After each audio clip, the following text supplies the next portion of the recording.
வீட்டையே கோவிலாக மாற்றக்கூடிய இந்த நறுமண பொடி நம்ம வீட்டிலேயே எப்படி செய்யலான்னு பார்க்கலாம்.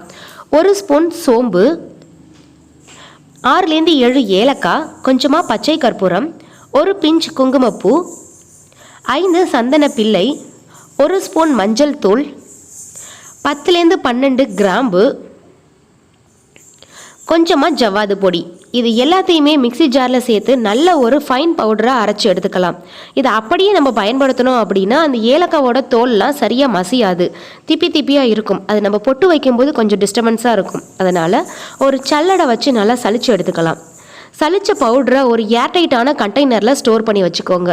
பூஜை அறையை சுத்தம் செய்யும்போது இந்த பொடியை கொஞ்சமாக தண்ணியில் கலந்து சுத்தம் செய்யலாம். பூஜை அறையில் உள்ள படங்களுக்கும் விக்கிரகங்களுக்கும் இந்த பொடியை பயன்படுத்தி நம்ம பொட்டு வச்சோம் அப்படின்னா நம்ம வீட்டுக்குள்ளே என்ட்ரு ஆகும்போதே அவ்வளவு ஒரு நறுமணம், கோவிலில் எந்த அளவுக்கு நறுமணம் இருக்கோ அந்த நறுமணம் நம்ம வீட்டில் கிடைக்கும்.